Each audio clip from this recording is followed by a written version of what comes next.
Welkom terug by hierdie week se John Deere graanmarkoorsigg. Ons sit met een van die grootste mielieoeste nog en tog begin ons pryse nou optel. Die mark kyk duidelik nie meer net na vandag se voorraad nie, maar begin al hoe meer volgende jaar se risiko's ook inprys. So, kom ons kyk wat besig is om te verander en wat dit vir Suid-Afrikaanse pryse ook kan beteken as Chicago wel na $6 mielies toe gaan. Ons kyk na hierdie en meer in hierdie week se John Deere graanmarkoorsig wat met trots aan jou gebring word deur John Deere, FarmBench en Zematic Irrigation Systems. John Deere Financial verstaan dat elke seisoen unieke eise aan jou kontantvloei stel. Daarom bied hulle finansiering wat jou help om nou in die regte toerusting te belê sonder onmiddellike druk op jou kontantvloei. Eerste betaling geskied eers in 2028 met slegs 4 jaarlikse betalings oor 'n 5 jaar periode. BTW terugbetaalbaar na 4 maande. Deposito volgens kredietaanvaarding. Dit is nou die ideale tyd om jou boerdery met die krag en akkuraatheid van 'n John Deere 9R toe te rus. Aanbod geldig slegs tot 31 Augustus 2026. Op die markte die afgelope week het die witmielie spotprys dan gestyg na R3.440 per ton met die Julie 2027 kontrakprys op R3.789. Die geelmielie spotprys styg na R3.475 met die Julie 27 kontrakprys op R3.705. Die sojaboon spotprys het dan skerp gestyg na R7.875 met die Mei 27 kontrakprys op R7.550. Die sonneblom spotprys styg na R9.830 met Mei 27 se kontrakprys op R8.825. Die koring spotprys styg nou na R6.080 met die Desember kontrakprys op R6.045 per ton. Die sorghum invoerpariteitsprys geland in Durban staan tans op R4.418. Uitgedopte Argentynse grondbone se nuutste Randfontein uitvoerpariteitsprys staan op R20.193 met die nuutste katoenprys ook hoër op R11.100 per ton laasweek. Kom ons kyk dan ook vinnig na die nuutste pryswys kunsmispryse. Stikstofpryse styg met Irium se FOB Arabiese golfpryse tans op R6.785. Pryse styg alweer weens die toenemende spanning wat ons nou in die straat van Hormuz beleef met ongeveer 850.000 ton se Irium tans in die Arabiese golf gestrand. Kaliumpryse styg ook met die KCl FOB Brasilia pryse op R6.702 per ton. Fosfaatpryse is ook op met MAP FOB Brasilia pryse op R14.895 met ammoniumsulfaat se FOB China pryse tans op R2.979 per ton.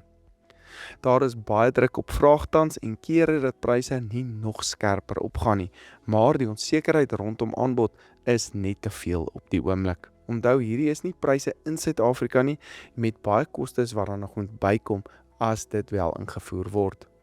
As jy raad nodig het of sommer net wil gesels oor jou insetpryse vir die komende seisoen, bel gerus vir Greta op 083-256-8139. Sy help jou graag om die beste moontlike pryse te kry en sommer ook raad te gee oor wat sy nou in die mark te sien. Pryswys jou skakel na beter insetpryse. Wat 'n interessante draai in die mark. Die afgelope paar weke het almal hoofsaaklik na die Amerikaanse weer gekyk, maar nou begin daar sommer klomp ander onsekerhede ook bykom. Die oorlog in die Swartsee, probleme met oeste in sekere lande en die moontlikheid van 'n El Nino begin nou saam 'n groter rol speel. Dit het veral die koringmark dan ondersteun oor die afgelope week, maar ons sien dit begin nou ook oorspoel na mielies en oliesade en daai pryse ook ondersteun. Die koringmark begin vir my al hoe interessanter raak. Rusland en Oekraïne het mekaar se hawens en selfs graanskepe begin aanval en dit skep baie onsekerheid oor hoeveel koring uiteindelik by die wêreldmark dan gaan uitkom. Dis nie dat daar nou skielik 'n tekort aan koring is nie. Daar is eintlik nog heelwat beskikbaar. Die vraag is net of daardie koring by die plekke gaan uitkom waar dit wel benodig word. Dan is daar ook 'n paar produksieareas wat begin sukkel. Europa en Oos-Europa kry baie warm en droë toestande op die oomblik, met dele van Amerika ook droog en Australië se oesvooruitsigte begin dan ook swakker lyk. El Niño kan ook daar 'n rol begin speel, veral omdat aanplantings reeds laer is en opbrengste moontlik onder druk kan kom.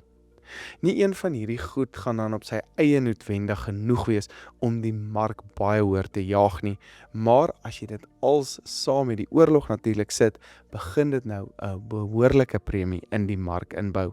Ons sien ook die fondse begin van hulle kortposisies dan minder maak vir koring, wat vir my wys dat hulle ook begin sien daar is dalk meer opwaartse risiko in hierdie mark. Die rand bly gelukkig rondom of redelik naby aan R16.50 en dit help om plaaslike pryse bietjie in toom te hou. Hierdie onsekerheid het ook begin oorspoel na mielies en oliesade.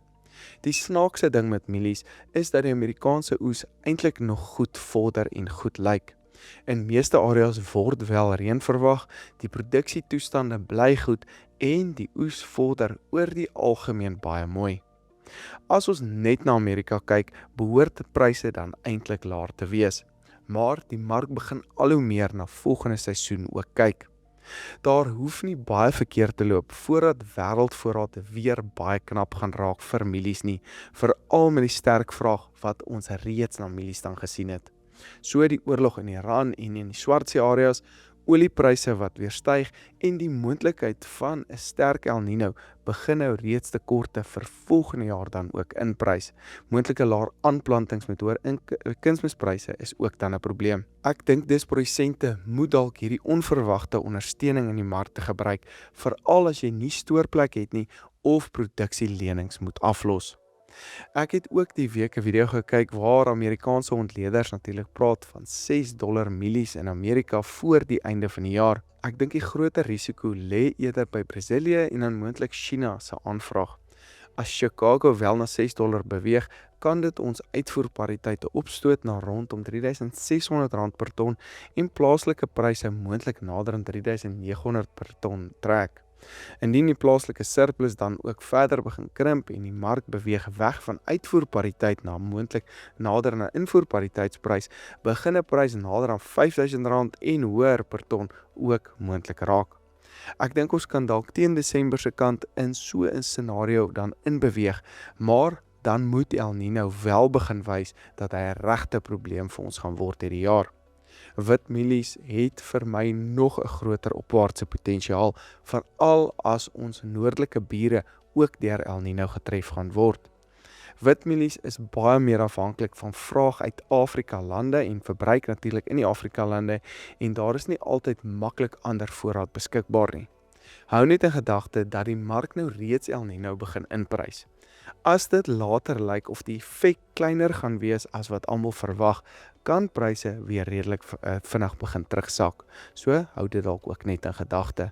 Almal praat van El Niño asof dit 'n vaste patroon is vir die jaar wat voorlê. Dit is maar 'n weervooruitskatting en is nie 'n sekerheid altyd daar buite nie. By oliesade lyk die prentjie bietjie anders. Vir sojabone dink ek die opwaartse potensiaal is dalk so bietjie kleiner as vir mielies en vir sonneblom dalk nog kleiner.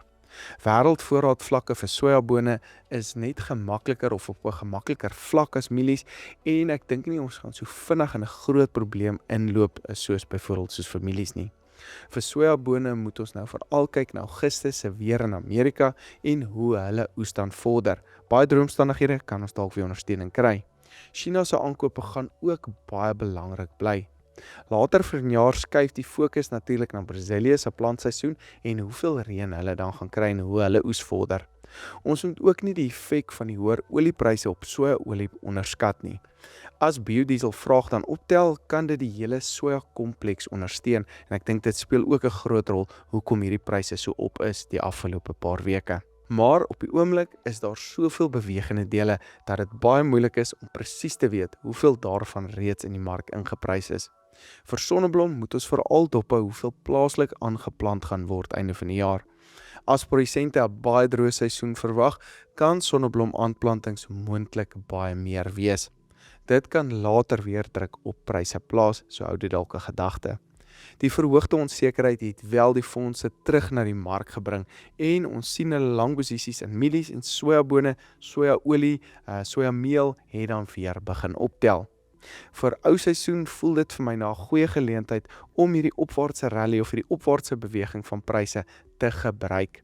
Daar is steeds wel 'n goeie kans dat pryse weer in Augustus onder druk kan kom as die Amerikaanse oes dan goed vorder en die onsekerheid rondom die oorlog dalk weer bietjie minder raak. Vir 'n nuwe seisoen bly daar baie meer opwaartse potensiaal, maar die groot probleem is dat insetkostes ook weer vinnig begin styg met hierdie onsekerheid, veral in die Straat van Hormuz. Indien jy hulp nodig het met jou produksiebeplanning of sommer wil gaan kyk hoe jou nuutste pryse beweeg, besoek FarmBench en skep jou gratis profiel daar. Die platform stel die jongste produksiekostes vir jou beskikbaar en laat jou toe om jou syfers met die van ander produsente in jou omgewing dan ook te vergelyk. Gaan besoek dit nou by farmbench.co.za. Hierdie week se John Deere graanmarkoorsig word met trots aan jou gebring deur John Deere, FarmBench en Zematic Irrigation Systems. Baie dankie dat jy ingeskakel het en sien julle weer volgende week.